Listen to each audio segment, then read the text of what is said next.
Welcome back to our channel Trisha's blog. তো অনেক দিন পর চলে এলাম একটা ভিডিও নিয়ে। তো নিশ্চয়ই ভাবছো যে আমি এরকমভাবে কেন ভিডিওটা স্টার্ট করছি, এরকম কোথায় আছি এইভাবে কেন, আর ওরকম কী করছি দেখো। তো আমি নীল আর্টও করেছিলাম, সেই ভিডিওটা তোমাদের সাথে শেয়ার করা হয়নি। তো কেমন হয়েছে তোমরা জানিও আমাকে অবশ্যই। তো আসল কথা বলি যে আমি এখন কোথায় আছি। তো আমি এখন আছি ট্রেনে। তো ট্রেনে কেন কোথায় যাচ্ছি সেটা তো তোমাদের সাথে অবশ্যই শেয়ার করবো, তার জন্য পুরো ভিডিওটা দেখতে হবে। তো দেখো আমরা ট্রেনের মধ্যেই গাড়ি চালাচ্ছিলাম দুজনে, আমি আর রিয়া। তো এটা হচ্ছে আমার একটা বোন, আমার বাপের বাড়ির ওখানে পাশে থাকে তো বোন। তো আমরা এখন যাচ্ছিলাম মালদাতে। তো মালদায় আমরা কারা কারা যাচ্ছি, কী করতে যাচ্ছি সব শেয়ার করব। তো আমরা খুব হাসাহাসি করছিলাম ট্রেনের মধ্যে, আর খুব মজা করতে করতে যাচ্ছিলাম। আর আমি স্ট্যান্ড বানিয়েছি দেখো পাখার উপরটায় ফোনটা রেখে আমরা এরকম করছিলাম হাসাহাসি। আর ওই পাশে সিটে আমাদের লাগেজগুলো আছে, তো ওটা আমাদেরই সিট। তো আমরা যেহেতু 5 জন একসাথে যাচ্ছি, তো একটা সিটের মধ্যে আমরা লাগেজগুলো আপাতত রেখেছিলাম, রাতে যে যারটা নিয়ে নেবে। তো ওই পাশে সিটে বসে আছে রাহুল দা আর সৌম্য, দুজনে কফি খাচ্ছে, কারণ প্রচণ্ড ঠান্ডা বাইরে। আমরা অনেকটা ঠান্ডা অতিক্রম করে তারপর এসেছি। তো আমরা যাচ্ছি মালদাতে, আর এখন আমরা ট্রেনে বসে আছি। তো শিয়ালদা থেকে ট্রেন। তো আজকে এখন হচ্ছে মানে আমাদের 10টা 15-তে ট্রেন ছিল। তো আজকে 14 তারিখ। তো আমরা যেহেতু 4 জন উপরে উঠে গেছি, আর খুব ভয় পাচ্ছিল। এটা হচ্ছে আমার একটা দিদি, পাপিয়াদি। তো ও খুব ভয় পাচ্ছিল উপরে উঠতে। ও ভাবছিল উঠে তো যাবো, নামতে পারবে কি না, তো এই জন্য উঠতে পারছিল না। আর এদিকে আমরা খাবারও কিনে নিয়ে এসেছিলাম একেবারে। তো ওয়াও থেকে কম্বো ছিল, সেই কম্বো আমরা নিয়েছিলাম। আর পাপিয়াদি বাড়ি থেকে চাউমিন বানিয়ে এনেছিল। তো চাউমিনটাই আগে খাওয়া হবে, তারপরে খাওয়া হবে মোমো।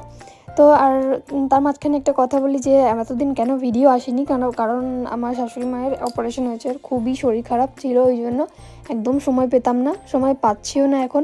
তো এখন যেহেতু এখানে কাজটা অনেক দিন আগে দিয়ে মানে বুক করা ছিল, তাই জন্যই আমাদের যেতে হচ্ছে বাধ্যতামূলক, না হলে ক্যান্সেল করতাম। তো ওই জন্য কোনো ভিডিও দিতে পারছি না এই কদিন ধরে। তো যাই হোক, এখন চলো খাওয়া দাওয়া করে নিই। আর দেখো কি করছি আমরা দুজন খেতে খেতে।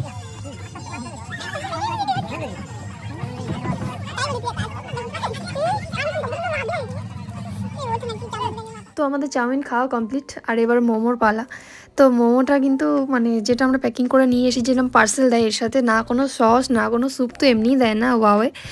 তো মোমোটা একটা কেমন একটা খেতে ছিল, বেশ ভালো ছিল, কিন্তু যেহেতু আমাদের পেট ভরা ছিল ওই জন্য মুখে হয়তো আরোই অরুচি লাগছিল। খেতে খেতেই তার মধ্যে আমি জামায় ফেলে দিয়েছি, দেখো জামার মধ্যে ফেলে একাকার কাণ্ড। তো যাই হোক, এখন আপাতত খাওয়া দাওয়া সেরে এখন ঘুমানোর পালা, যে যা সিটে যাবে। তো চলো, সকালে দেখা হচ্ছে। তো সকালবেলা ঘুম থেকে উঠেই একদম গেটের সামনে এসেছি, আর খুব হাওয়া দিচ্ছিল, টুপি কান টান ঢেকে নিয়ে মানে প্যাকিং হয়ে গেছি পুরো।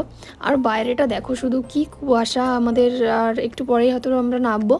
আর এদিকে বাইরে পুরো কুয়াশা ছিল, আর পুরো ঠান্ডা হাওয়া, আমার এখনই ভেবে ঠান্ডা লাগছে। তো তারপর যাই হোক, আমরা অনেকটা মানে পথ জার্নি করে শেষ পর্যন্ত আমরা চলে এসেছি আমাদের ডেস্টিনেশন মালদাতে। তারপর স্টেশনে নেমে ওখান থেকে আমরা টোটোয় করে যাচ্ছি। আর আমরা এখানে টোটোতে 4 জন বসেছি, রাহুলদা একটা ভাই আমাদের আনতে এসেছিলো, তার সাথে বাইকে করে চলে গেছে। তো আমরা এখন যাব আমাদের হোটেলে, যেখানে আমরা থাকবো সেইখানে। চলো এখন যাওয়া যাক হোটেলের দিকে। আর দেখো নীল আর্টটা করেছি, কেমন হয়েছে সেটা আমাকে কমেন্টে অবশ্যই জানিও তোমরা। ভিডিও তো আপলোড করতে পারিনি সময়ের অভাবে। তো এই ভিডিওটাই আমি প্রায় 3-4 দিন ধরে বসে বসে একটু একটু করে এডিট করে তারপর পোস্ট করেছি। তো যে কদিন এখানে থাকবো সে কদিনের ভিডিও তোমাদের দেওয়ার চেষ্টা করব। তো ফাইনালি আমরা চলে এসেছি আমাদের সেই হোটেলে, যেখানে আমাদের রুম বুক করেছে, যেখানে আমাদের থাকার জন্য। সেখানে সকালবেলা সবার মুখের অবস্থা দেখো, তাই জন্য সবাই এরকম করে তাকিয়ে আছে, কারোরই ঘুম হয়নি, পুরোপুরি একটু রেস্ট নেওয়ার ইচ্ছা আছে সবারই। তো আমরা কেন এসেছি এখানে সেটা তোমাদেরকে বলি। এখানে একটা দিদির বিয়ে আছে, আর যার বিয়ে সে আমাকে বুক করেছে তাকে সাজানোর জন্য। তো যেহেতু বিয়ে, আমরা যেদিন ঢুকেছি সেদিনকেই ও বিয়ে ছিল, তো জানি না রেস্ট নিতে পারবো নাকি। আর উপর থেকে দেখাই তোমাদেরকে একটু মালদা শহরটা কেমন, কত সুন্দর লাগছে দেখতে। তো এই যে এই দিদিটারই আজকে বিয়ে। তো আমরা যখন ঢুকেছি তখন ওর সকালবেলা রিচুয়ালসগুলো হচ্ছিল, তো ওকে টিপ পরিয়েছে, সেটা নিয়ে আমরা ওখানে কথা বলছিলাম। তো আমাকে বুক করেছিল ওর গায়ে হলুদের লুক, ওর বিয়ের লুক, আর ওর রিসেপশনের লুক, 3টে লুকের জন্যই আমাকে বুক করেছিল। তো এখন যেতে হবে গিয়ে একটু ফ্রেশ হয়ে একটুখানি রেস্ট নিয়ে তারপরে যাবো ওকে হলুদের জন্য রেডি করাতে। তো তারপর রুমে আসলাম, এসে ফ্রেশ হলাম, একটু হাত মুখ ধুলাম, তারপরে এখন সেই কালকে রাতের মোমো আর বার্গার ছিল, সেটাই সবাই মিলে এখানে বসে খাচ্ছিলাম। তো রেস্ট নেওয়ার হবে না, কারণ ওকে রেডি করতে যেতে হবে। আর ওকে রেডি করিয়ে আমরা সবাই হলদির জন্য রেডি হয়ে গেছি, কোনো রকম রেস্ট নেওয়া ছাড়াই। তো এই হোটেলটায় আমরা আছি, নামটা হচ্ছে পায়েল হোটেল, এটা একটা ওয়েও। তো সাইডে তোমরা দেখতে পাচ্ছ ওয়ের ব্যানার আছে। তো তারপর আমরা হলদির জন্য রেডি হয়ে গেছি আর আমরা চলে এসেছি এখন যেখানে ওর বিয়ে হচ্ছে সেখানে। তো এটা হচ্ছে একটা শ্মশান কালীর মন্দির, দেখো মন্দিরটা কত সুন্দর। আর এখানে ঠাকুরটাও অসাধারণ ছিল, ঠাকুরের কোনো ফটো বা কোনো ক্লিপস আমি নিতে পারিনি, কিন্তু সত্যি খুব সুন্দর ছিল। আর এখানে এখনও ডেকোরেশনের কাজ চলছিল, আর এখানেই ওর বিয়ের জন্য বুক করেছে। আর এখানটায় কালকে রাতে মেহেন্দির অনুষ্ঠানটা হয়েছিল। তো এখানে এখনও কাজ চলছে, ফুলের ডেকোরেশন চলছে। তো চলো আমরা উপরে যাই। তো তারপর এখানে উপরে আসলাম, আর উপরে এসে দেখো এখানে ওর বিয়ের মণ্ডপ। আর এখানে আমাদের সুন্দরী কমলা দেখো কি সুন্দর পোজ দিচ্ছে। আর এদিকে হচ্ছে কি ওর ফ্যামিলি ফটোশ্যুট হচ্ছে সব। ও হলদির জন্য অনেকক্ষণ আগে এসে শুধু ফটোশ্যুটই করে যাচ্ছে, এখনও হলদির কিচ্ছু হয়নি। আর এদিকে রান্নাবান্না ওই সাইডের রুমে হচ্ছে, এখানে সব সবজি কাটফাট হচ্ছে এদিকে। তারপর আমরা এখানে একটু ফটোশ্যুট করে একটু ভিডিও শ্যুট করে তারপরে চলে এলাম একবারে খেতে। তো তারপর এখানে খেয়ে দিয়ে তারপর যাবো গায়ে হলুদের জন্য। তো আপাতত খাওয়া যাক আগে পেট পুজো, তারপরে সব। তো চলো এখানে আমরা খেতে বসে পড়েছি সবাই মিলে। আর যে ব্রাইড মানে যার গায়ে হলুদ, যার বিয়ে, সেই আমাদেরকে ভিডিওগুলো করে দিচ্ছিল। আমি কতটা নির্লজ্জ যে তাকে আমি বলে দিয়েছি যে ভিডিওটা করে দে আমাকে। তো সবাই খাচ্ছে, সবার ভিডিও নিচ্ছে, সবাই লজ্জা পাচ্ছে। তারপরে আমরা ওখানে খাওয়া দাওয়া করে একটু আবার ফটোশ্যুট কমপ্লিট করে চলে এলাম একেবারে ডাইরেক্ট গায়ে হলুদের অনুষ্ঠানে। তো এখানে ওর মা ওকে প্রথমে গায়ে হলুদটা ছুঁয়ে দিচ্ছিল, তারপরে সবাই মিলে একে একে গায়ে হলুদটা দেবো। আর একজনের দিকে মুখ দিয়ে মানে হাত দিয়ে মুখটা ঢেকে তারপর ওখানে উলু দিচ্ছিলো যাতে ওর মুখটা ক্যামেরায় বাজে না আসে। তো সবাই যে যার ধান্দায় থাকে।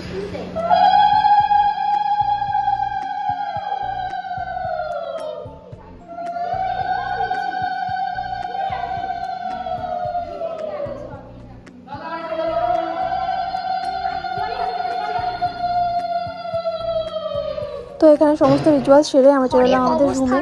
রুমের অবস্থা দেখো। এটা কি বাড়ি, মানে আমরা কি ছিলাম এখানে? সব মেকআপের প্রোডাক্ট একটু এরকম এলো। আমরা কোনো রকম রেডি হয়ে তারপর গেছিলাম ওখানে গায়ে হলুদ পর্বে। সবে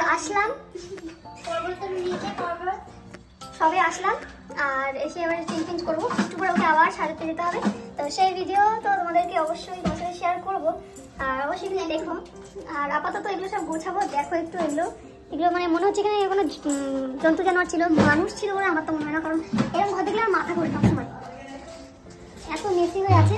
তো যাই হোক, তো চলো এখন আপাতত এটাকে গোছাবো, আর তারপরে একেবারে তোমার সাথে বিয়ে বাড়িতে গিয়ে দেখা হবে।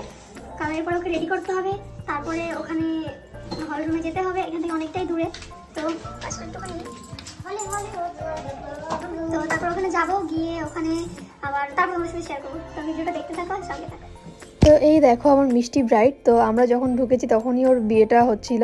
তো ওকে রেডি করানোর পরে আমি কোনো রকম সুযোগ পাইনি যে একটা ক্লিপস নেব, কারণ ওর 9:50 বিয়ের লগ্নটা ছিল, আর ও রেডি হতে বসেছিল 6টার সময়।